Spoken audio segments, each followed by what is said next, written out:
প্রেমানন্দে একবার হরি হরি বলো। তো ভক্তবৃন্দের চরণে আমার কোটি কোটি দণ্ডবত প্রণিপাত। হরিদ্বারে ব্রহ্মকুণ্ডের তীরে মহারাজ পরীক্ষিত প্রায় প্রবেশনে বসেছে।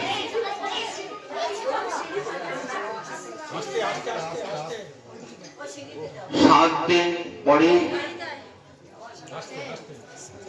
তিনি এই সংসার থেকে চিরকালের জন্য বিদায় গ্রহণ করবেন। ব্যাসনন্দন সুখদেব এসেছেন হরিদ্বারে ব্রহ্মকুণ্ডের তীরে।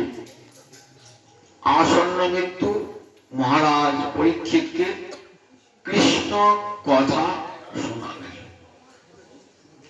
আসন্ন মৃত্যু জীবের একটাই কর্তব্য, ভগবান শ্রীহরির কথা শ্রবণ করা। 7 দিন ব্যাপী হরি কথা শোনালেন। 7 দিন হয়ে গেছে, এবার চলে যাবেন তো। 7 দিনের দিন, 7ম দিনের দিন কত দামি দামি মূল্যবান কথা বলে যাচ্ছেন।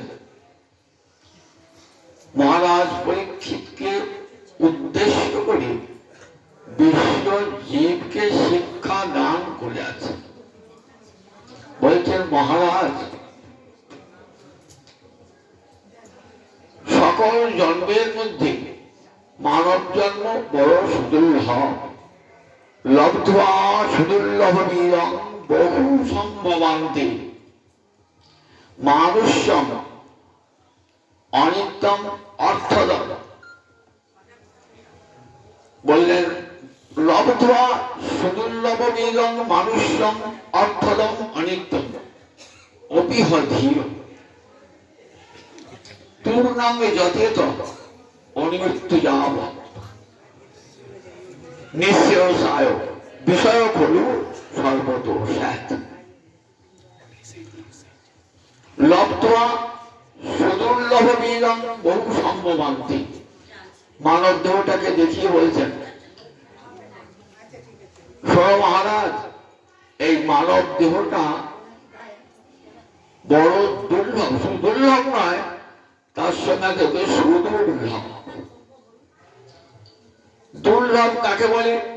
দুঃখের লভ্যতে যৎ তৎ।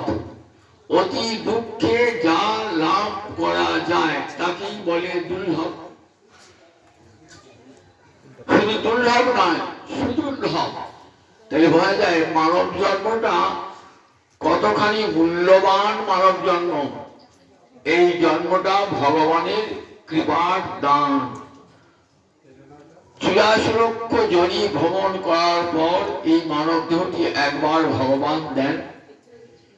উদ্দেশ্য দেখো, এই যে মানব জন্ম দিলাম, তুমি ইচ্ছা করলে এই মানব জন্ম থেকে মুক্তি লাভ করতে পারো। অর্থাৎ সংসার খাঁচার দরজা আমি খুলে দিলাম এই মানব জন্ম দিয়ে। মোক্ষদ্বারং অপাবৃতম, মুক্তির দ্বার আমি খুলে দিলাম। যদি এই জন্মে সাধন করো, এই মানব জন্মেই মুক্তি। অনেক তো ভাববেন যে মানব জন্মের উপরে একটা জীব জন্ম আছে, কারণ আমরা কি ভূলোকে থাকি, ভূলোকে মানুষ থাকে। ভূলোকের উপর 7টা লোক, ভূ, ভুব, স, মোহ, জড়, তপ, সত্য। আবার এই ভূয়ের নিচে তল, অতল, বিতল, সুতল, পাতাল, তলাতল 7টা লোক আছে। মাঝখানে এই ভূলোক, এই ভূলোকে থাকে মানুষেরা। তাহলে মনে মধ্যে একটা প্রশ্ন লাগবে যে ভূলোকের উপরেও তো ঊর্ধ্বে যারা রয়েছে, যে তারা তো দেবতা, তাহলে সেই জন্মটা প্রশংসার যোগ্য হলো না কেন? মানব দেহটা কি বলছেন? মোক্ষদ্বারং অপাবৃতম। বলে দেব দেহটা মুক্তির দ্বার নয়, মানব জন্মটাই মুক্তির দ্বার। এবং আমার কথা নয়, স্বয়ং সুখদেব হরিদ্বারে ব্রহ্মকুণ্ডের তীরে বসে আছেন কত মুনি, কত ঋষি, কত জ্ঞানী, কত ধ্যানী, কত তপস্বী বসে আছেন। তাদের সামনে বলছেন যে মানব জন্মটা সুদুর্লভ, শুধু দুর্লভ না সুলভ। বলেন না যে দেব জন্মটা দুর্লভ, মানব জন্মটা। এখান থেকে বুঝতে পারছেন যে মানুষকে যখন জন্মিয়েছেন তখন জানতে হবে ভগবান কৃপা করে এই দেহটা দিয়েছেন, তাকে ভজন করবার জন্য একটা সুযোগ দিয়েছেন। তাহলে দেব জন্মে, বলে দেব জন্মে ভজন হয় না। আবার মানুষের নিচে যে জন্ম আছে তির্যক জনি, পশু পাখি কীট পতঙ্গ, সেজনিত ভজন হয় না। ভজন হয় একমাত্র এই মনুষ্য জনিত। তাই মনুষ্য জন্ম শুধু দুর্লভ নয়, সুদুর্লভ। কেন সুদুর্লভ? আপনি যদি ভাবেন আমি এই জন্মে মানুষ আছি, আবার আমি পরজন্মে মানুষ হব, শত চেষ্টাতেও মানুষ হতে পারবেন না। কারণ মানুষ জন্ম লাভ করে কিসে না কর্মের ফলে। আমাদের জন্মটা কর্মাধীন, আমার যেমন কর্ম তেমনি আমার জন্মটা হবে। আমি যদি মানব জন্ম পেয়ে মানুষের মতো কর্ম না করি, তাহলে তো আর আমাকে ভগবান মানব জন্ম দেবেন না। বলে মানব জন্ম দিয়েছিলাম, মানব জন্ম পেয়ে তুমি তো মানুষের মতো কর্ম করো না, তাহলে তোমাকে আবার মানব জন্ম দেবো কেন? একবার তো দিয়েছিলাম। মানব জন্ম বিষয় সেবার জন্য নয়, বলেন বিষয় হল সর্বত শেষ। যদি বলি মানব জন্ম এসেছি বিষয় ভোগ করবো, টাকা পয়সা ধন দৌলত অর্জন করবো, বাড়ি গাড়ি করবো, যশ প্রতিষ্ঠা লাভ করবো, খ্যাতি প্রতিপত্তি অর্জন করবো, বললেন দেখো এই যে বিষয়ের ভোগ, এটা কিন্তু নরকেও আছে, স্বর্গের দেবতাদেরও আছে, আবার নর্দমার কৃমিকীট তাদেরও আছে। বিষয় হলু সর্বত শেষ, সর্বত্রই বিষয় আছে, কিন্তু কৃষ্ণ ভজন ভগবত ভজন নাই। ভগবত ভজন একমাত্র মানব দেহেতেই হয়, অন্য কোন দেহে হয় না।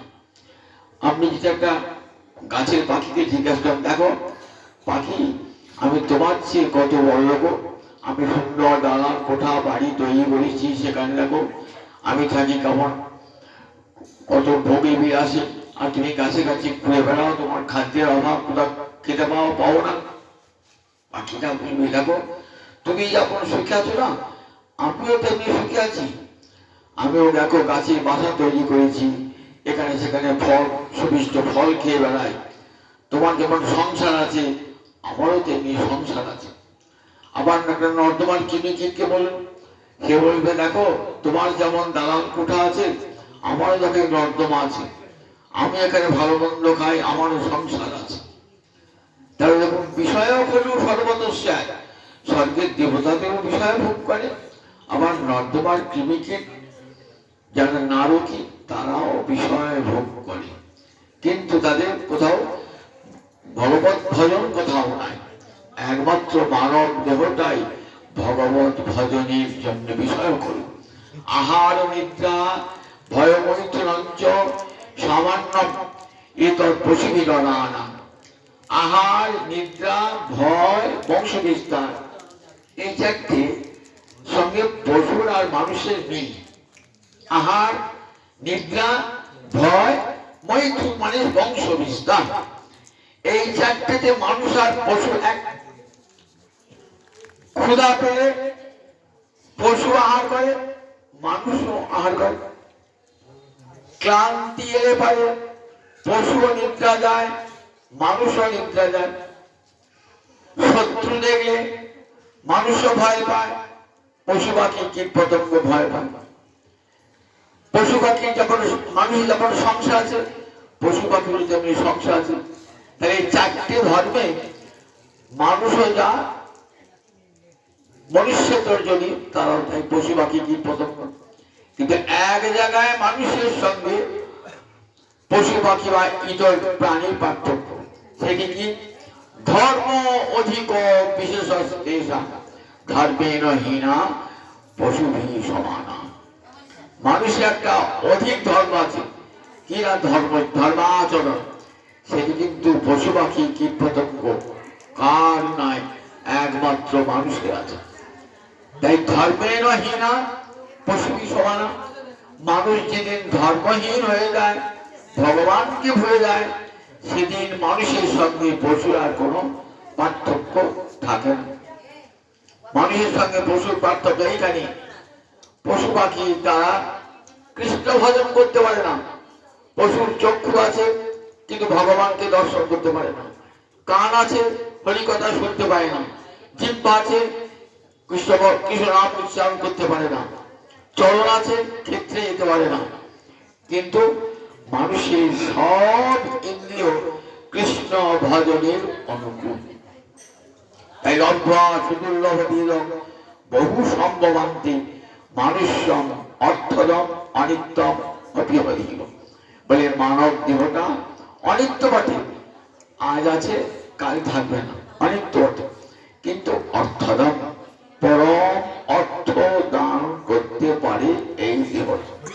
পরমার্থ দান করতে পারে একমাত্র এই দেহটা, অন্য কোন দেহেতে পরমার্থ লাভ হয় না, একমাত্র এই দেহেতে। বলেন অর্থদম পরমার্থ দান করতে পারে একমাত্র মানব দেহ। এটা অনিত্য, আজ আছে কাল না, খুব বর্বাদ হয়েছে। আজ আছে কিন্তু কাল নাই, অনিত্যম।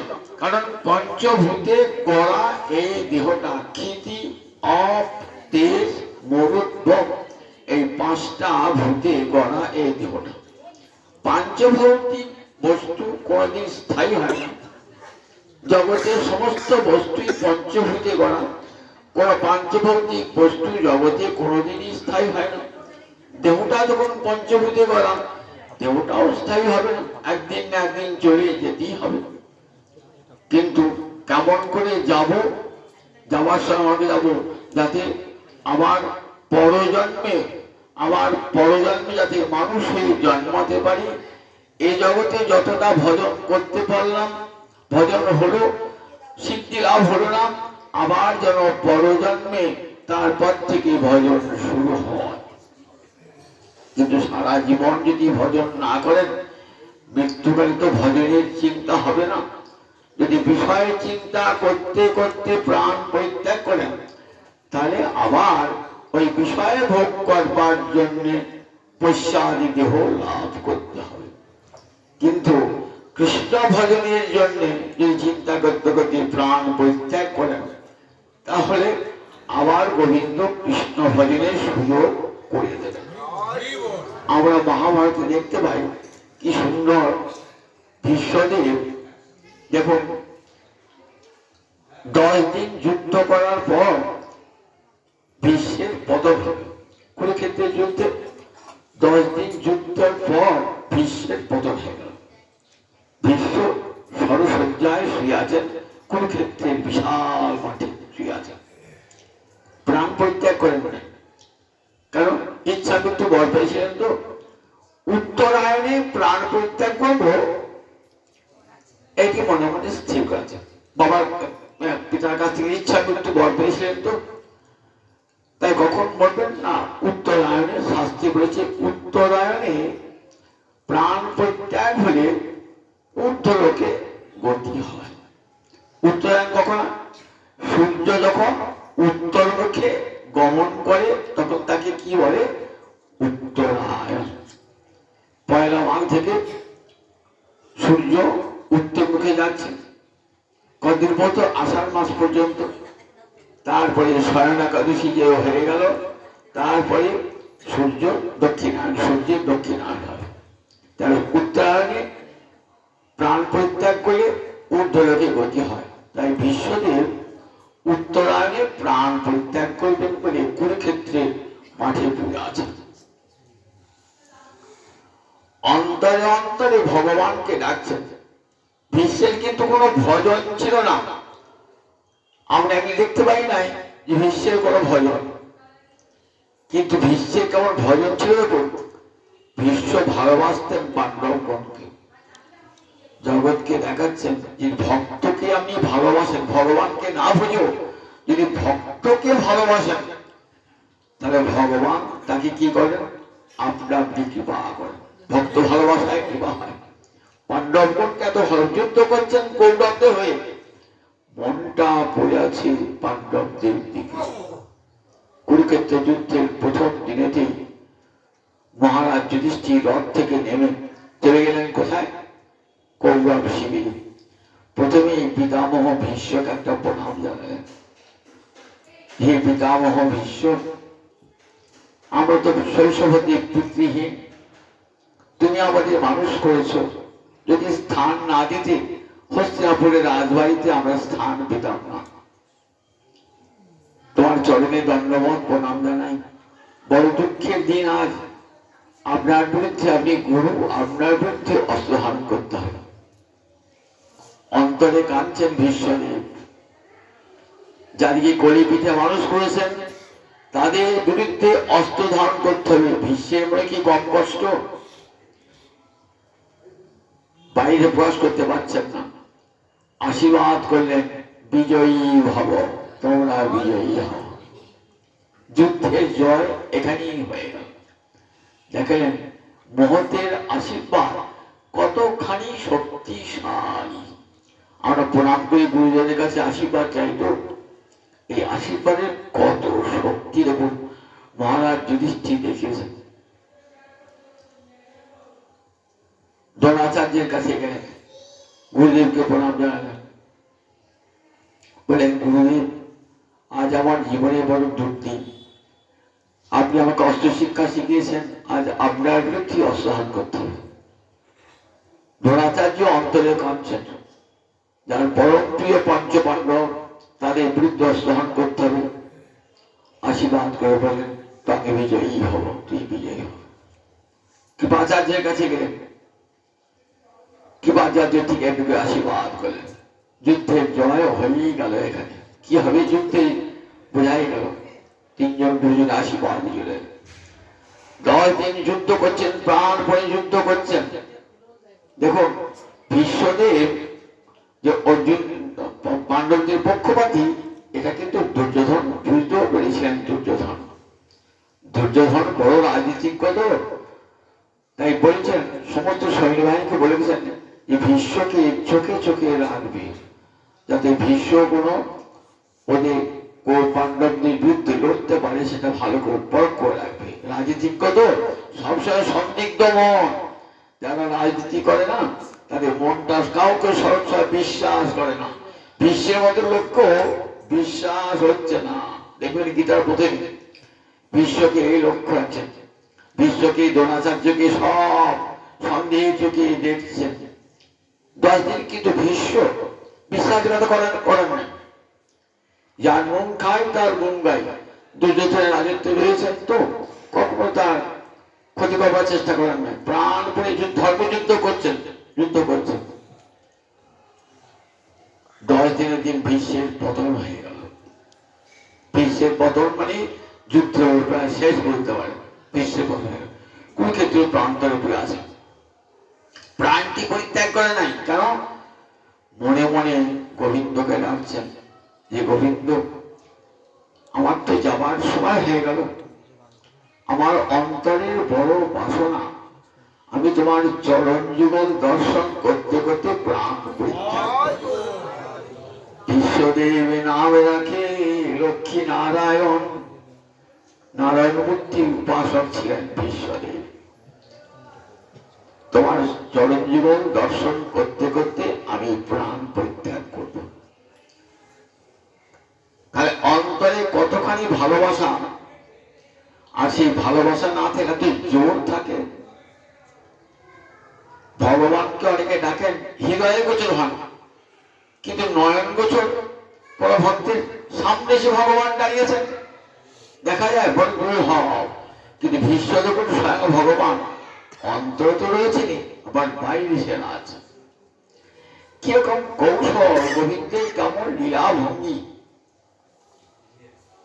কুরুক্ষেত্র যুদ্ধ শেষ হয়ে গেছে, কৌরব বংশ বিনষ্ট। মহারাজ যুধিষ্ঠির একচ্ছত্র অধিপতি, কেউ শত্রু নাই, নিষ্কণ্টক রাজ্য। কিন্তু মনে এতটুকু আনন্দ নাই। দীর্ঘ দুঃখ ভোগের পর মানুষ যদি একটু সুখ দেখতে পায় তাই কেউ আনন্দ হয় না? তার মুখে চোখে আনন্দের অভিব্যক্তি থাকে। কিন্তু মহারাজ যুধিষ্ঠির অন্তরে এতটুকু আনন্দ নাই। দেখছেন ঘরে ঘরে কান্নার রোগ। কত বিধবা রমণী কাঁদছেন স্বামীর জন্যে, কত জননী কাঁদছেন পুত্রের জন্যে, কত পিতা কাঁদছেন পুত্রের জন্যে। চতুর্দিকে কান্নার রোগ। গোবিন্দ কাছে আসেন, যিনি শান্তিময় ভগবান, শান্তিদাতা ভগবান, তিনি কাছে রয়েছেন, কত প্রবোধ দিচ্ছেন। মহারাজ, তুমি যে যুদ্ধ করেছো সেটা ন্যায় যুদ্ধ, ধর্মযুদ্ধ, না করলে তোমার পাপ হতো। তুমি যুদ্ধ করে পাপ করো না, এটা তোমার কর্তব্য ছিল। সুতরাং দুঃখ কারণ, তুমি সুখে রাজত্ব করো। স্বয়ং ভগবানের উপদেশও মনে শান্তি আসছে না। কি আশ্চর্য দেখুন, স্বয়ং ভগবান কাছে রয়েছেন, অশ্বমেধ যজ্ঞ করেছেন, রাজা হয়েছেন, কিন্তু মনে শান্তি আর কোনো মতেই আসছে না। তখন বলছেন, চলো, আমি যখন তোমার মনে শান্তি আনতে পারলাম না, চলো পিতামহ ভীষ্মের কাছে যাই। পিতামহ ভীষ্মের উপদেশে তোমার মনে শান্তি আসবে। পঞ্চ পাণ্ডব, কুন্তি সকলকে নিয়ে যাচ্ছেন কোথায়? সেই কুরুক্ষেত্রের পথ। দেখুন, আর সব ঋষি মুনিবর্গ আসছেন। কে আসেন? পর্বত মুনি আসছেন, অত্রিমুনি আসছেন, নারদ আসছেন, গৌতম মুনি আসছেন, সব মুনি ঋষি আসে। এমন স্বয়ং ব্যাসদেব আসছেন। কেন? আর ভক্ত বাৎসল্যের অভিনয় হবে। জগতে সবাই দেখবেন যে গোবিন্দ কতখানি ভক্ত বৎসল, সেটি দেখবার জন্য সবাই আসছেন। আজ কুরুক্ষেত্রের মাঠে আর যোগী ঋষি মুনিদের সভা। কৃষ্ণচন্দ্রকে কি করলেন? যুধিষ্ঠির তো প্রণাম করলেন, কৃষ্ণ প্রণাম করলেন। লীলাতে কৃষ্ণ প্রণাম করলেন মহারাজ বিশ্বকে প্রণাম করলেন। দেখছেন চোখ দুটি ছলো ছলো, বিশ্বের চোখ দুটি ছলো ছলো। বলছেন, ঠাকুর তুমি আমার সামনে দাঁড়াও, তুমি আমার সামনে দাঁড়াও। যুধিষ্ঠিরকে বলছেন, দেখো যুধিষ্ঠির, যাকে তোমরা মাতুল পুত্র বলে ভেবেছ, যাকে তোমরা রথের সারথি বলে ভেবেছ, যাদেরকে নিজ আত্মীয়জন বলে ভেবেছ, সে কে জানো? তিনি হলেন অখিল গুরু নারায়ণ। আর তোমাদের সারথিগিরি করেছেন, তোমাদের সঙ্গে বন্ধুত্ব স্থাপন করেছেন, তোমার সঙ্গে সম্পর্কের সূত্রে আবদ্ধ হয়েছে। দেখো কি অপূর্ব তার নররূপে, কি অপূর্ব লীলা। মানুষ অন্তরে শান্তি পাবার জন্য যে গোবিন্দকে ডাকে, আর সেই স্বয়ং নামই তোমার কাছে রয়েছে, তথাপি তোমার মনে শান্তি আসছে না যুধিষ্ঠির। কেন জানো? আমাকে কৃপা করবেন বলে। পোষ্য ভূতানুকম্পিত, আমাকে কৃপা করবেন বলে। আর দেখো, ভগবান চান আমার চেয়েও আমার ভক্ত বড়, এটা জগৎকে দেখাবো আমি। গোবিন্দ কাছে রয়েছেন, গোবিন্দের উপদেশও মন মানছে না। বিশ্বকে দিয়ে, বিশ্ব উপলব্ধি করছেন। বিশ্ব বলছেন, দেখো জগৎকে দেখাবেন আমার চেয়েও আমার ভক্ত বড়। আমার উপদেশও যার মনে শান্তি আসে না, ভক্তের উপদেশে তার মনে শান্তি আসবে। ভগগোবিন্দের কি অপূর্ব লীলা ভঙ্গি। তোমার মনে শান্তি আসে কেন জানো? কেন জানো? আমি ডাকছি যে গোবিন্দ, আমার তো অন্তিম কাজ উপস্থিত, আমি তোমাকে শুধু স্মরণ করে নয়, তুমি হবে আমার নয়ন গোচর। ভগবান দেব দেব প্রতীক্ষতা যাবৎ কলেবরং হীনমহ। আমি হে ভগবান, দেবতাদেরও যিনি দেবতা, দেবতারাও যার উপাসনা করে, সেই গোবিন্দ আমার নয়ন সমক্ষে দাঁড়িয়ে থাকো যতক্ষণ আমি প্রাণ পরিত্যাগ না করি। কতখানি আবদার বলুন দেখি, যতক্ষণ প্রাণ। যুধিষ্ঠিরকে উপদেশ দিয়ে, যুধিষ্ঠিরকে উপদেশ দান হওয়ার পর এইবার বিশ্বদেব প্রাণ পরিত্যাগ করবেন। তো প্রাণ পরিত্যাগ করবার জন্য অন্তিম প্রার্থনা রাখছেন ভগবানের কাছে। অন্তিম প্রার্থনা বলছেন, গোবিন্দ দেখো গোবিন্দ, তোমাকে এর পূর্বে আমি মন দিয়েছিলাম, কিন্তু সে মন তুমি গ্রহণ করো নাই। কেন গ্রহণ করো নাই? মনটা সম্পূর্ণরূপে তোমাকে দিতে পারি নাই, কারণ মনটা ছড়িয়ে ছিটিয়ে থাকে। আমরা ভগবানকে বলি, হে গোবিন্দ, তোমাকে যেন ভালোবাসতে পারি, আমার মনটা যেন তোমাকে দিই। কে দিতে পারি? ভগবানকে একটা প্রণাম থেকে দিই এইমাত্র। যদি ভগবানকে মনটা দিতাম তাহলে ভগবান পেয়ে যেতাম। ভগবানকে মন আমরা কেউ দিই না, বাইরে আড়ম্বর করে তার পূজা অনুষ্ঠান করি, কিন্তু ভগবানকে মনটা দিতে পারি না। মনটা স্ত্রীকে দিই, মনটা পুত্রকে দিই, মনটা অর্থে দিই, বৃত্তি দিই, ভগবানকে দিই না। এই সত্যিকারের মনটা দাম একবার, একবার যদি মনটা ভগবানকে দেওয়া হয়। ভগবান গীতাতে কি বলছেন দেখো, মজ্জেব মনো আধস্য মই বুদ্ধি নিবেশয়। মজ্জেব মানে মই এব মনো আধস্য, আমাকে মনটা একবার স্থাপন করে দাও। মই বুদ্ধি নিবেশয়, আমাদের একবার তোমার বুদ্ধিটা দিয়ে দাও, তাহলে আর তোমার কিছু ভাবতে হবে না। যারা এমনি করে মনটা আমাকে দিয়ে দেয়, তাদের উদ্ধারের ভার আমার। তেষামহং সমুদ্ধর্তা মৃত্যু সংসার সাগরাৎ। তাদের দায় দায়িত্ব আমি নিয়ে নিই, আর কোন দায়িত্ব তাদের পেতে হবে না। তেষামহং সমুদ্ধর্তা মৃত্যু সংসার সাগরাৎ। মৃত্যুময় যে সংসার সাগর, সেখান থেকে আমি তাদের উদ্ধার করি। ভবামি চিরাৎ পার্থ, অচিরে করি শীঘ্রই করি। না, মনটা ভগবানকে আমরা দিই বলি, কিন্তু দিই না। সত্যি মনটা ভগবানের জন্য দিই না। যদি দিতাম তাহলে বৃন্দাবনে কত তীর্থ করে, কত তীর্থ তো করে বেড়াচ্ছি। একবার বৃন্দাবন যাচ্ছি, একবার হরিদ্বার যাচ্ছি, একবার কাশি যাচ্ছি, বেড়াতে যাচ্ছি, ভালো লাগে, বেড়াতে ভালো লাগে। অনেকে ভ্রমণ বিলাসী আছে, বেড়াতে ভালো লাগে। ভগবানকে মন্দিরে যায় না। যদি মন্দিরে যেতাম তাহলে বৃন্দাবন থেকে আর কোনোদিন ফিরতাম না, কোনোদিন ফিরতাম না, বৃন্দাবনে থেকে যেতাম। রূপ গোস্বামী বলছেন, তার রূপ গোস্বামী সেবিত বিগ্রহ, গোবিন্দ বিগ্রহ, তো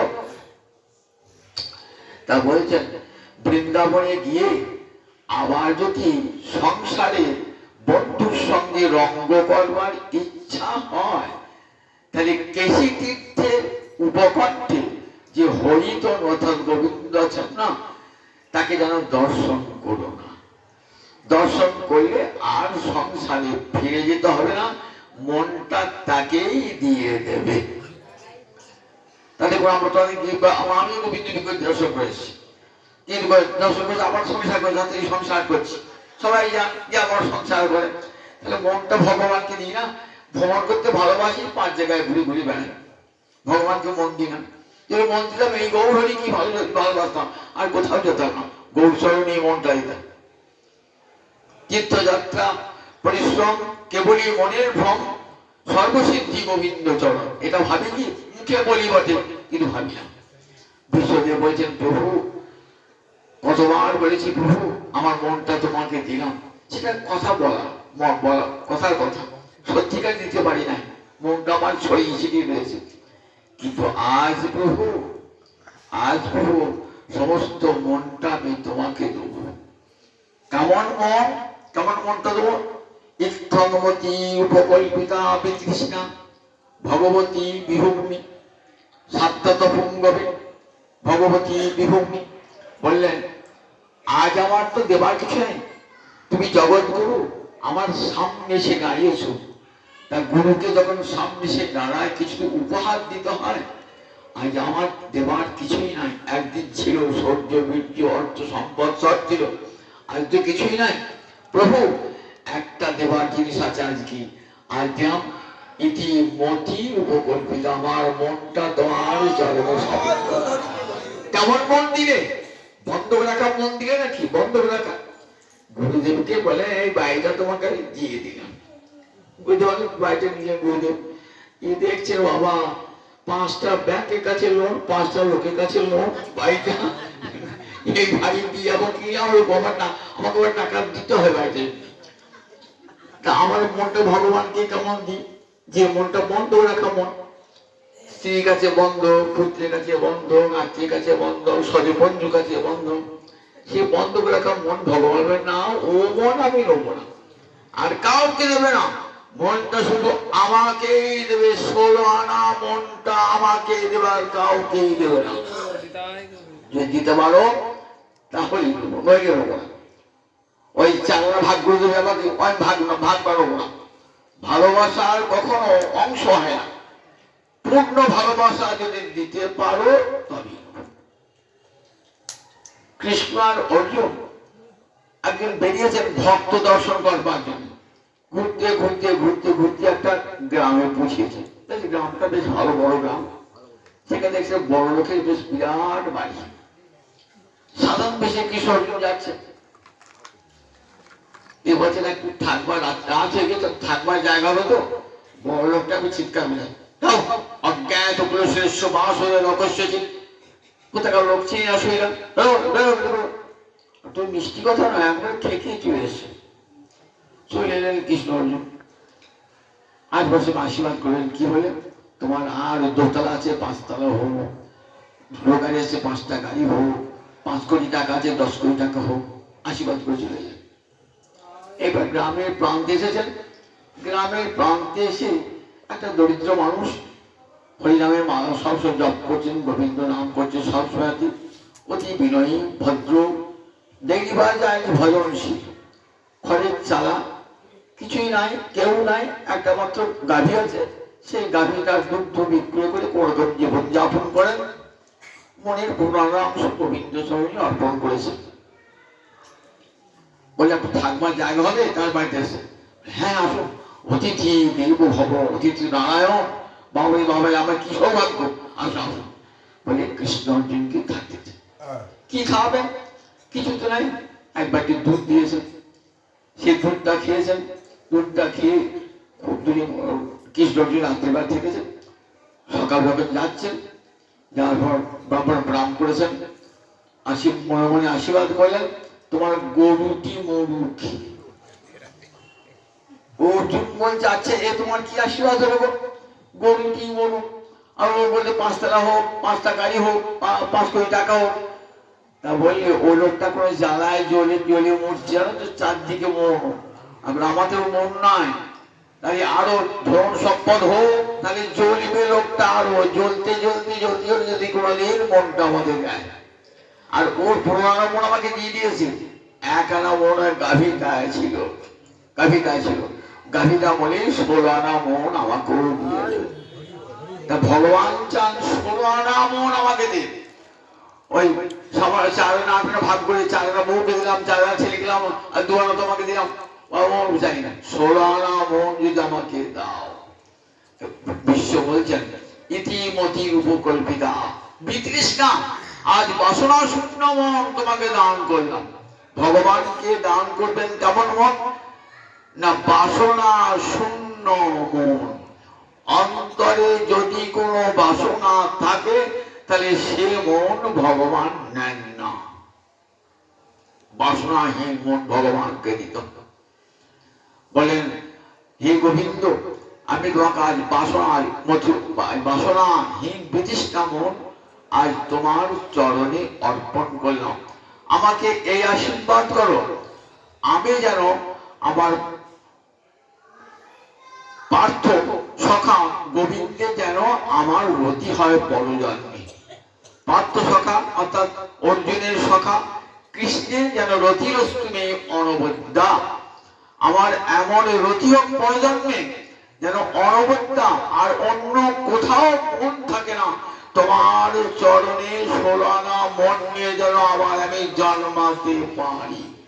দেখেছেন, পার্থ সখে রতিরস্তু মে অনবদ্যা, কিছুই চাইলেন না ভগবানের কাছে, জগৎকে শিক্ষা দিচ্ছেন। দেখো, ভগবানের মতি কখন হয়, সারা জীবন যদি ভগবানকে ভালোবাসেন তবেই মৃত্যুকালে ভগবানের চিন্তা হয়। আর সারা জীবন বউ ছেলে টাকা পয়সা চিন্তা করলেন, মৃত্যুকালে কখনো ভগবানের চিন্তা আসতে পারে না, কখনো আসে না। কিন্তু সারা জীবন গীতাতে কিন্তু ভগবান বলছেন না যে মৃত্যুকালে যদি কেউ একবার আমাকে স্মরণ করে তাহলে কি হয়, পরজন্মে সে উত্তম গতি লাভ করে। মানে হলেন সারা জীবন বিশাল চিন্তা করি না কেন, মরণকালে হরি হরি বলবো, কিছুতেই মরণকালে হরি নাম আসবে না। সেই জন্যই পরে বলেছে সদা তদ্ভাব ভাবিত, সব সময় মনটা যদি ভগবানের চরণে ভাবিত হয় তবেই সেই মনটা গোবিন্দ চরণে যাবে। দেখুন ভীষ্মদেব, কেউ জানতে পারত ভীষ্মদেবকে? কতখানি ভগবত প্রেম ভীষ্মদেবের অন্তরে রয়েছেন কৌরবদের সঙ্গে। মনটা পাণ্ডবদের কত ভালোবাসা, অন্তর কত ভালোবাসা, তার প্রমাণ আজ দেখুন স্বয়ং ভগবান দাঁড়িয়েছেন, এতখানি জোর তুই আমার নয়ন সমুখে দাঁড়াও, আমি যতক্ষণ প্রাণ পরিত্যাগ না করি। প্রভু, এত অপূর্ব তোমার রূপ, তোমার এই রূপ দেখতে, ত্রিভুবন গমনম তোমার বর্ণন, এত অপূর্ব তোমার রূপ, সেই রূপ দেখতে দেখতে যেন আমি প্রাণ পরিত্যাগ করি, পরজন্মে যেন আবার ওই তোমার ওই রূপ দর্শন করতে পারি, নয়নে হরি দর্শন। আমাদের দুটো নয়ন কৃষ্ণরূপ দর্শন করে, কৃষ্ণরূপ দর্শন করে না। জগতে কোথাও সুন্দর রূপ দর্শন করার পরে ছুটে সুন্দরী নারী সুন্দর পুরুষ দেখে, সুন্দর পুরুষ সুন্দরী নারী দেখে খুঁজে খুঁজে বেড়ায়, কিন্তু ভগবানকে দেখবার জন্য না। ভগবানের যে সুন্দর জগতে আর কি আছে? যে গোবিন্দের রূপ, এত রূপ, প্রেমের কাজল মাখা নয়নে দর্শন করতে হয়। বংশী গানামৃত ধাম লাবণ্যামৃত জন্মস্থান, জিনা হেরে সে চাঁদ বদন, সে নয়নে কিবা কাজ পড়ুক তার মুন্ডেবাল, সে নয়নে রহে অকারণ। দুটো নয়ন গোবিন্দ রূপ দর্শন করবার জন্য। জগতের রূপ দেখে কি হবে? জগতের রূপ আজ দেখছেন, আজ একজন যুবতী রমণীকে দেখলেন, সুন্দর যুবককে দেখলেন, 20 বছর বাদে দেখুন তার আর কোথায় রূপ চলে গেছে, কিছুই নাই। আর গোবিন্দমান নিত্য কিছু, তার রূপ কখনো যায় না, সব অনন্ত বিরোধী নয়। প্রেমের কাজল মাখা নয়নে সাধুরা ঋষিরা দর্শন করছেন। তাই যারা সত্যিকারের প্রেমাঞ্জল ছুরিত ভক্তি বিরোচনের সন্ত সদৈব হৃদয়সী বিরহ, প্রেমের কাজল মাখা নয়নে গোবিন্দ রূপ দর্শন করেছেন যারা, তারা জগতের আর অন্য কোন রূপে আকৃষ্ট হয় না। তাই বলছে আমার যেন প্রভু ওই তোমার ত্রিভুবন কমনং তমাল বর্ণং, রবি করো গৌরাম করো, রবি সূর্যের কিরণের মতন উজ্জ্বল পীত বসনধারী ওই ত্রিভুবনের কমনীয়, জগতের সবাই ভালোবাসে তোমার এই রূপটাকে, তমাল বর্ণ ওই রূপ আমি যেন দর্শন করতে করতে প্রাণ পরিত্যাগ করি, আবার পরজন্মে যেন ওই রূপ দর্শন করতে পারি। গোবিন্দ, দেখি তোমার ভক্তের প্রতি কত ভালোবাসা, তুমি যে ভক্তবৎসল। দেখো, আমি প্রতিজ্ঞা করেছিলাম আমি তোমাকে অস্ত্র ধারণ করাবই করাবো। তুমি প্রতিজ্ঞা করেছিলে কুরুক্ষেত্রের যুদ্ধে আমি নিরপেক্ষ থাকবো, অস্ত্র ধারণ করবো না। পাণ্ডবদের রথের সারথি হয়েছিলে, আর আমার প্রতিজ্ঞা ছিল তোমাকে অস্ত্র ধারণ করাবি। যখন ভয়ঙ্কর যুদ্ধ হচ্ছে, আমি তখন কি করেছি, তখন চোখা চোখা বাণ নিক্ষেপ করছি অর্জুনের অঙ্গে, সেই বাণগুলো লাগছে অর্জুনের অঙ্গে, রক্ত বার হচ্ছে। তুমি তখন থাকতে না পেরে কি করেছো, রথ থেকে নেমেছো, রথ থেকে নেমে রথে একটা ভগ্ন চাকা নিয়ে আমার দিকে টেনে এসেছো। ঠিক যেমন সিংহ হাতির দিকে অগ্রসর হয়, তেমনি করে তুমি আমার দিকে টেনে এসেছো। তখনই কি করলেন, তখনই ভীষ্ম শঙ্খ বাজিয়ে দিলেন। কেন না, ভীষ্মের জয় হয়ে গেল। কি জয় না, ভগবানের সঙ্গে ভক্তের একটা প্রতিদ্বন্দ্বিতা, কে হারে কে জেতে। ভগবান বললেন আমি যুদ্ধে অস্ত্র ধারণ করবো না, আর ভক্ত বললেন আমি তোমাকে অস্ত্র ধারণ করাবই। জয়টা কার হলো, ভক্তির জয় হয়ে গেল। বললেন অর্জুন বললেন আজ ভক্তির জয় হয়ে গেল। দেখো, তুমি তো বলেছো অস্ত্র ধারণ করবো না। সেই সব দিনের কথা, যুদ্ধ লীলা মনে পড়ছে। যুদ্ধ লীলা, ভক্তের তুমি কত ভালোবাসো, যুদ্ধ করছো, কত পরিশ্রম। তখন তোমার অশ্বের ক্ষুরোদ্ধিত ধুলিগুলো মুখে লেগেছে, কি তোমার অপূর্ব সুন্দর মুখখানা।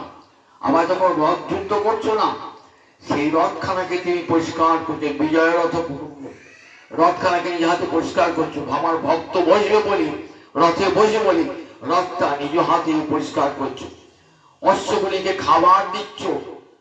আমি সব সেই সব লীলাগুলি চোখে দর্শন করছি।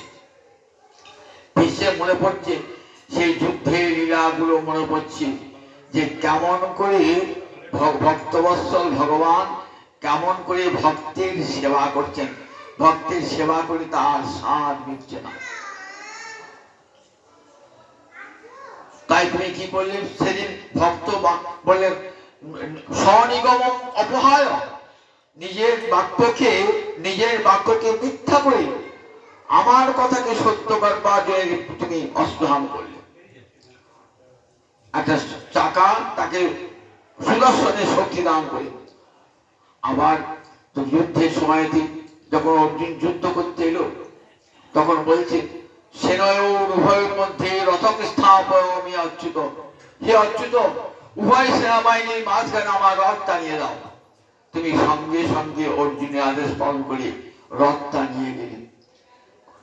কেন অর্জুন গেলেন, কৈর মায়া সযুদ্ধব্যম অস্মিন রণ সমুদ্রমে, কার সঙ্গে আমাকে যুদ্ধ করতে দেখাও। তুমি সেই অঙ্গুলি আর চোখ দিয়ে যারিকে দিকে দেখালে, তখনই আমি ভাবলাম তাদের প্রাণ তুমি হরণ করে নিবি।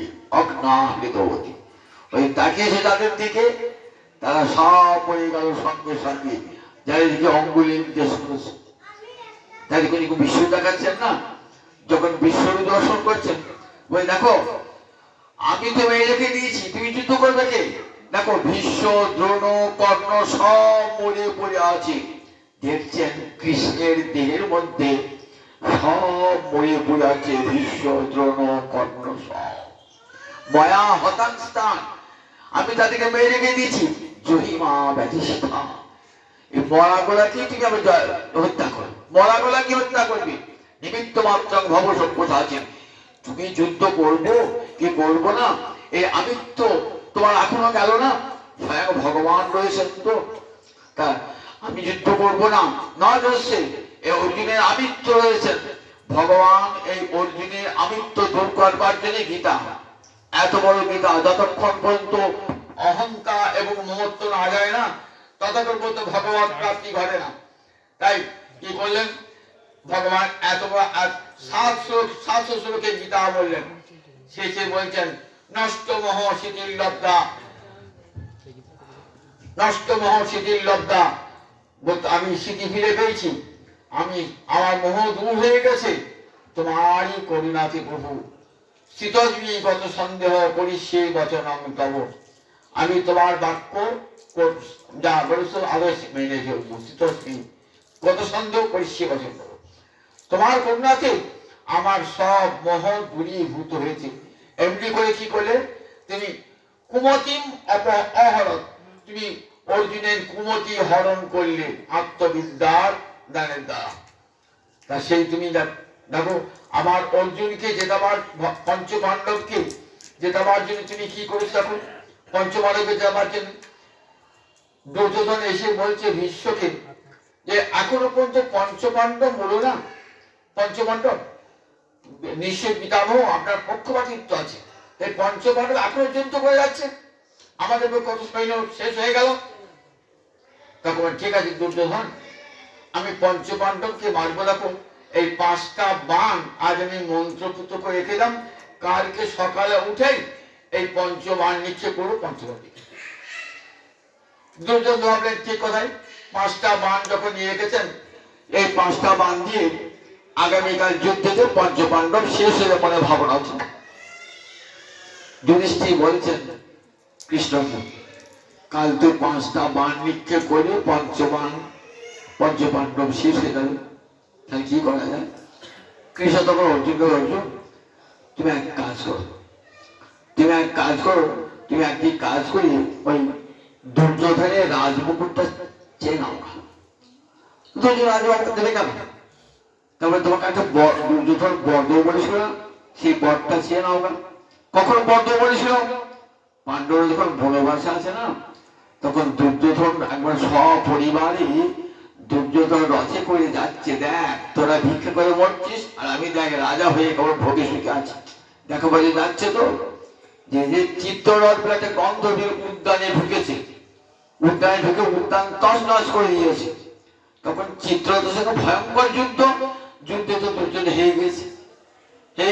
একবার দুর্যোধন এবং তার সব কৌরবীকে বন্দী করে রেখে দিয়েছে। সংবাদটা গিয়ে পৌঁছালো যুধিষ্ঠিরের কাছে। যুধিষ্ঠির ভীম অর্জুনকে কয়ে যাও শিখির কৌরব রমণীগণকে মুক্ত করতে হবে। বলে ভারী হয়েছে দাদা, কেন মুক্ত করছো? ওরা আমাদেরকে দেখো রাজ্যচ্যুত করেছে, বনে পাঠিয়ে দিয়েছে, আমার তোমাদেরকে ছাড় দেবো? থাকুক বন্দি থাকুক, ভালো হতো। বললেন না, যখন বাইরে যুদ্ধ হবে না তখন কি ভাববে আমরা 105 ভাই, আর যখন ঘরে ঘরে যুদ্ধ হবে তখন আমরা 5 ভাই, ওর 100 ভাই। যাও কৌরব রমণীকে অপমান আমি সহ্য করবো, যাও। তখন অর্জুন এসে যুদ্ধ করে চিত্রসেনকে হারিয়ে দিয়ে আমাদের দুর্যোধনকে কৌরব রমণীকে মুক্ত করে আনলেন। তখন দুর্যোধন বলেছেন দেখো ভাই এত উপকার করলে আমি তোমাকে একটা বর দেবো। অর্জুন বলেন না, বর চাই না, আমি এর বর নিয়ে, দাদা বলবে দেখো বর নিয়ে তাদেরকে মুক্ত করেছো, দেখো নিজের ভাইকে কেউ বর নিয়ে মুক্ত করে। আচ্ছা ঠিক আছে, পরে দেখা যাবে, তোমাকে তো বলিস বর দেবো, তুমি এই সব বরটা চেয়ে নাও। অর্জুন দিয়ে বলছে দাদা রাত্রিবেলাতে, দিনের বেলা যুদ্ধ তো, রাত্রিবেলা সব যেমন কথাবার্তা কথা আলাপ পরিচয় সব হতো। দিয়ে বলছেন দাদা আমাকে তোমার মুকুটটা দিতে হবে, রাজমুকুটটা দিতে হবে। দুর্যোধন হাসতে হাসতে বলছে রাজমুকুট নিয়ে কি করবে? এবার আছে নাও না, রাজা তার কোনো হতে পারবে না, রাজমুকুট সাধ হয়েছে, নিয়ে যাও রাজমুকুটটা একবার নিয়ে যাও। রাজমুকুটটা নিয়ে এলেন, নিয়ে এসে ভীষ্ম শুয়ে আছে, ভীষ্মের শিবিরে প্রবেশ করেছে। বললেন কেমন করে না, ভীষ্মের এখানে প্রদীপ জ্বলছে না, সেখানে আড়ালে দাঁড়াবে, আড়ালে দাঁড়িয়ে ওই পঞ্চবাণ চাইবে দাও। আর অর্জুন আর দুর্যোধন দেখতে পেলে একরকম, মাথায় মুকুটটা পড়েছে, ভাবছেন দুর্যোধন এসে চাইছে বাণ। বিশ্বদেবের কাছে বলছেন পিতামহ 5টা বাণ দেন। বিশ্বকে তাকিয়ে দেখি ভাবলেন দুর্যোধন চাইছে তো ওই মানুষ ওর হাতে মারা যাক পঞ্চপাণ্ডব, ভারী হল, এই না 5টা বাণ নিয়ে দাও। 5টা বাণ নিয়ে চলে এলেন, 5টা বাণ। তারপরে কিছুক্ষণ পরই সঙ্গে কিন্তু কৃষ্ণ আছেন, কিছুক্ষণ পরেই দেখছেন জানলার পাশ দিয়ে কে জানা গেল। তখন ভাবলো তো কৃষ্ণ এসেছিল, তাহলে কৃষ্ণই কৌশল করে পঞ্চবাণ অর্জুনকে দিয়ে নিয়ে এসেছে। তাহলে তার হলো না পঞ্চবাণ দ্বারা, বিশ্বেরও ইচ্ছা ছিল না। বলে দেখো ভীষ্ম পঞ্চম দেব যদি পঞ্চবান নিক্ষেপ করে পাণ্ডবকে মারতে ভীষ্ম চান নাই, শুধু দুর্যোধন অনুরোধে বলে সেদিন তোমার কৌশল দেখেছিলাম প্রভু, তুমি কি কৌশলে পাঠালে অর্জুনকে পঞ্চবান আনবার জন্য।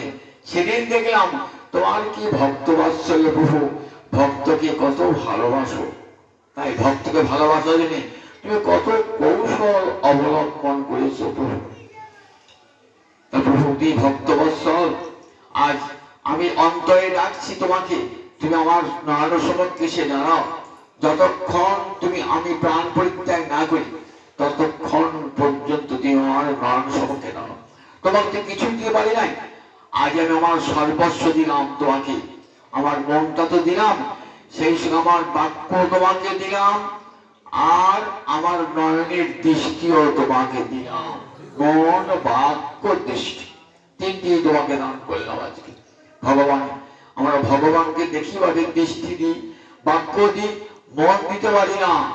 আজ মহারাজ ভীষ্ম বাক্য দিলেন, মন দিলেন, সেই সঙ্গে দৃষ্টি, মনোভাব দৃষ্টি বলতে বলতে ভগবানের শ্রীচরণ বললেন, তিন রকম প্রণাম আছে তো, আমি তোমাকে আজকে প্রণাম করতে পারছি না। কায়িক প্রণাম, বাচিক প্রণাম আর মানসিক প্রণাম, তিন রকম প্রণাম আছে তো। তা যদি দেহে প্রণাম করতে পারে, দেহের প্রণাম ভাগ আছে, সাষ্টাঙ্গ প্রণাম আছে, দণ্ডপদ প্রণাম আছে, পঞ্চাঙ্গ প্রণাম আছে, আবার হাত জোর করে প্রণাম আছে, দণ্ডায়মান অবস্থায় প্রণাম আছে, বহু রকম প্রণাম আছে। আবার মনে মনে প্রণাম আছে, বাক্যে প্রণাম আছে। তা যদি দণ্ড দেহের দ্বারা প্রণাম করতে পারো ভালো, সাষ্টাঙ্গ প্রণাম হলো, দণ্ডপদ প্রণাম হলো, দেহের দ্বারা প্রণাম হলো। আপনি বিছানায় শুয়ে আছেন, কি করে সাষ্টাঙ্গ প্রণাম করবেন, দণ্ডপদ প্রণাম করবেন? তাহলে বলে বাক্যে দ্বারা প্রণাম করুন, কল্প দিয়ে কথা বার হচ্ছে না, বাক্য দিয়ে কি প্রণাম হবে? বিছানায় শুয়ে আছেন, দেহ দিয়ে প্রণাম করতে পারছেন না, বাক্য দিয়ে প্রণাম করতে পারছেন না, কি করবেন? মনে মনে প্রণাম জানাবেন ভগবানকে। আর ভীষ্ম মনে মনে ভগবানকে প্রণাম জানাচ্ছেন, গোবিন্দকে। গোবিন্দকে, হে গোবিন্দ, আমি আমার দেহ মন প্রাণ মাধব বহুত মিনতি করি তোই, তিল তুলসী দিয়া এ দেহ সমর্পিনু, দয়া জনু নাছ রবিময়, গণয়িতে দোষ গুণলেশ নাহি পারবি, জগতহ কর বিবিচার, তোহু জগন্নাথ জগতে কহায়সি, জগবাহি নহি সায়ার। হে গোবিন্দ, তিল তুলসী দিয়ে আমার দেহ মন সব তোমার চরণে অর্পণ করলাম। ঠিক যেমন করে বিদ্যাপতি গোবিন্দ চরণে দেহ মন প্রাণ অর্পণ করেছেন, তেমনি করে ভীষ্ম তার দেহ মন প্রাণ গোবিন্দ চরণে অর্পণ করলেন। স্বর্গের দেবতারা কি করলেন? স্বর্গের দেবতারা উত্তরায়ণকাল পুষ্ট হয়েছে, স্বর্গের দেবতারা পুষ্পবৃষ্টি করতে আরম্ভ করলেন। বিশ্বের অন্তিমকালে কেমন? বিশ্বের অন্তিমকাল স্বয়ং ভগবান শ্রীহরি নয়ন সমক্ষে দাঁড়িয়ে। এইরকম আমরা ইচ্ছা মৃত্যু কার দেখতে হয় বলুন দেখি?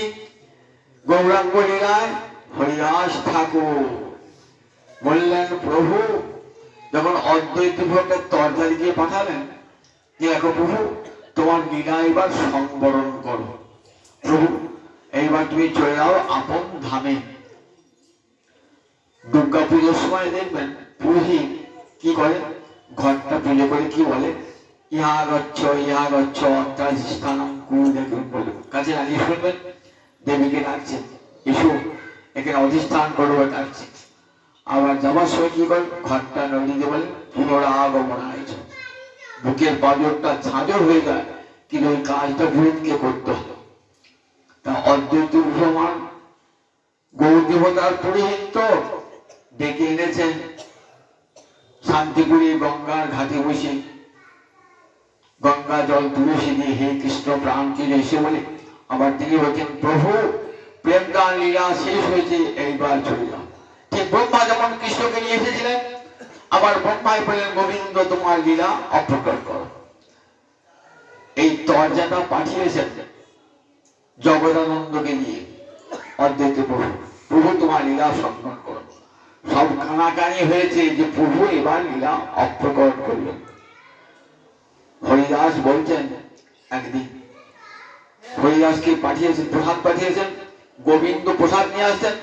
গোবিন্দ বলছেন দেখলাম হরিদাস মনে অসুস্থ, আজ উঠে অন্যদিন দেখি বসে কীর্তন করে, আজ হরিদাস কীর্তন করতে পারছে না, শুয়ে আছে ভূমিতে শয়ন করে হরিনাম করছে। মহাপ্রভু থাকতে পারেন? চলে হরিদাস কোন ব্যাধি কহ তুমি নয়, তোমার কি ব্যাধি হয়েছে? বলে প্রভু আমার দেহে কোনো ব্যাধি নাই, আমার মনে ব্যাধি। মনে কি ব্যাধি? আমি সংখ্যা নাম কীর্তন পূরণ করতে পারছি না, আমি 1 কোটি নাম করি মাসে করতে পারছি না। সেদিন আমার বললেন তোমার তা সিদ্ধ দেব, সাধনে আগ্রহ কেন করো? কিন্তু সিদ্ধ আবার সাধন কি তোমার? বললেন প্রভু আমার একটা বাঞ্ছা পূর্ণ করবে। কি বাঞ্ছা? আমি জানছি তুমি শীঘ্রই অপ্রকট হবে, তোমার সেই অপ্রকট লীলা আমি দর্শন করতে পারবো না। বলে দেখো বহুদিন হইতে এক বাঞ্ছা মরুচিতে, বহুদিন হইতে আমার হৃদয় একটা বাঞ্ছা আছে। দেখো কি বাঞ্ছা? আমি মৃত্যুকালে কি করব? আমি প্রাণ তোমার আগে আমি প্রাণ পরিত্যাগ করব, তোমার অপ্রকট লীলা আমি চোখে দেখবো না। কি করবো? বলে নয়নে হেরিব তোমার ও রাঙা ও চাঁদ বদন, হৃদয়ে ধরিব তোমার ও রাঙা চরণ, জিহ্বায় উচ্চারিব মোহি কৃষ্ণ চৈতন্য নাম, এই মতো ইচ্ছা মোহরি ছাড়িব পরাণ। কেমন দাবি দেখুন, গৌর হরি আমি নয়নে দেখিব তোমার ও চাঁদ বদন, হৃদয়ে ধরিব তোমার ও রাঙা চরণ, জিহ্বায় উচ্চারিব মই কৃষ্ণ চৈতন্য নাম, এই মতো ইচ্ছা মোর ছাড়িব পরাণ। তোমার ওই চাঁদ বদন দর্শন করবো দুটি নয়ন দিয়ে অপরকে, তোমার রাঙা চরণ ব্রহ্মাদি বন্দিত চরণ আমার হৃদয়ে ধারণ করব, আর মুখে কৃষ্ণ চৈতন্য বলতে বলতে প্রাণ পরিত্যাগ করব। ভক্তবাঞ্ছা কল্পতরু পরের দিন এলেন সবার সাথে এসে, হরিদাস কি সমাচার, কহ সমাচার? প্রভু আমি প্রস্তুত হয়ে আছি প্রভু। হরিদাস নিজাগ্রেতে প্রভুরে বসাইল, নিজ নেত্র 2 ভৃঙ্গ মুখপদ্মে দিল, সহৃদয়ে আনি ধরি প্রভুর চরণ, সর্বভক্ত পদরেণু মস্তক ভূষণ, আজ নয়নে জলি ভেসে যায় রে, হরিদাসের বহন কমলাহার নয়নে জলি ভেসে যায় রে, গৌর হরি রাঙা চরণে দুটি হিয়ায় ধরে, হরিদাসের বদন কমলে ভেসে যায় রে। হরিদাসের দুটি নয়ন জলে ধারায় বদন কমলে ভেসে যাচ্ছে, দুটি চরণ গৌর হরি রাঙা চরণ ধরেছেন, আর গৌর হরি চন্দ্র বদন কেমন নিজ নেত্র 2 ভৃঙ্গ মুখপদ্মে দিল, ভ্রমর যেমন পদ্মের মধু আহরণ করে, ঠিক তেমনি করে আমার গৌরাঙ্গ হরি চাঁদ বদনে যারা মধু আহরণ করছে, এমনি করতে করতে কৃষ্ণ চৈতন্য বলতে বলতে প্রাণ পরিত্যাগ করছে। সবাই বললেন দেখো বিশ্বদেব যেমন করে প্রাণ পরিত্যাগ করেছেন, তেমনি করে আজ হরিদাস ইচ্ছা মৃত্যু বরণ করলেন। গোবিন্দ গৌর হরি চরণ সহৃদয়ে ধরে প্রাণ পরিত্যাগ করলেন। বিশ্বদেব ঠিক তেমনি আজ গোবিন্দ চরণ দর্শন করতে করতে প্রাণ পরিত্যাগ করলেন। আজ যার শোক সভায় স্মরণ সভায় আজ হরিকথা শোনাতে এসেছি, সে মাকে অনেকেই চিনতেন, কেমন ভক্তিমতী, একটা দিনও পাঠ শুনতে যাওয়া তার বাকি ছিল। প্রতিদিন অসুস্থ অবস্থা, তো আমাদের গীতা জয়ন্তী হচ্ছে, প্রতিদিন এত ভিড়ের মাঝে বসে গীতা জয়ন্তী শুনছেন, না শুনে থাকতে পারতেন না, বমি হচ্ছে, সামনের দরজায় বসে পাঠ শুনছেন, হাতে হাতে একটা লাঠি নিয়ে, তখন শরীরা চলছে না, অসমর্থ শরীর।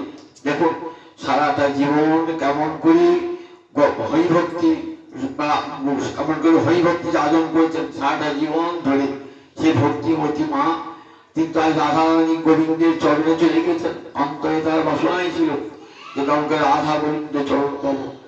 যখনই কোনো হরি কথা হতো কত প্রশ্ন জিজ্ঞাসা করতেন, কত মনে প্রশ্ন জিজ্ঞাসা, হয়তো পাঠটি ভালো করে শুনতেন, শুনে সেই সব প্রশ্ন মনে জমা থাকতো, সেগুলো আবার জিজ্ঞাসা করতেন। বই বার হইলে আমাকে একটা ওই বই এনে দিন, যা দাম দেন দেব। দেখুন কতখানি আগ্রহ ছিল সেই মায়ের। আর সেই মায়ের তো স্মরণ স্বভাব, সেই মা তার বিদেশী আত্মা রাধা গোবিন্দ চরণের দাসী হয়েছেন, রাধা গোবিন্দের সেবা লাভ করছেন। আজ আমরা সবাই, তিনি কি উপহার চান? ভক্ত অন্য কোনো উপহার চান না, তার সন্তান সন্ততিরা যেন আমাকে কৃষ্ণ কথা উপহার দেয়। এটাই তো আমার জীবনে, যখন জীবৎকাল ছিলাম তখন এই কৃষ্ণ কথা আমি কানে শুনেছিলাম, আবার আজকে এসেছি রাধারানীর দাসী হয়ে তারই কথা কানে শুনবো বলে। তাহলে এর চেয়ে বড় শ্রেষ্ঠ উপহার আর হয় না। এই হরিকথা উপহার পেয়ে তিনি তৃপ্ত হন।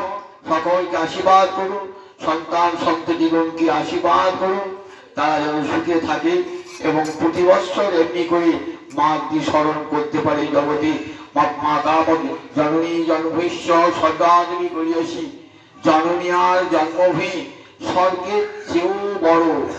আবার পিতুরপ্যধিকা মাতা গর্ভধারণ ঘোষণা, অতহি ত্রিশু লোকেশু নাস্তি মাদ্রি সমগ্র। পিতার চেয়ে মা বড়, গর্ভে ধারণ করেন, পোষণ করেন, তাই জগতে পিতার চেয়েও মা বড়।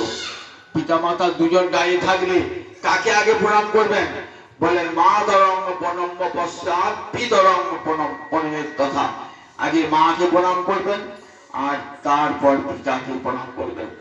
আমার মহাপ্রভু সন্ন্যাসী হয়েও মাকে ভুলতে পারেন নাই। বলতেন দেখো বাংলাদেশে আমার দুটি সমাশ্রয়, মা মা আমার নিজের গর্ভধারিণী জননী আর আমার মা গঙ্গা, এই দুটি কথা পড়াতেন। সারা জীবন আমার মহাপ্রভু মাকে বলে গেছেন। জগতে মাকে কেউ ভুলতে পারে না।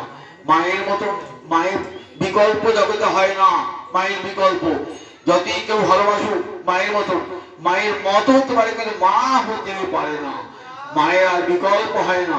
সেই মা কেমন মা? যেমন তোমার মা নয়, কেমন মা দেখুন, যেমন জন্মদাত্রী, একবারে কৃষ্ণ ভক্তি পড়ায় না, হরি ভক্তি বুকে নিয়ে এসেছেন। আবার সেই হরি ভক্তি বুকে নিয়ে চলে গেলেন গোবিন্দ চরণে।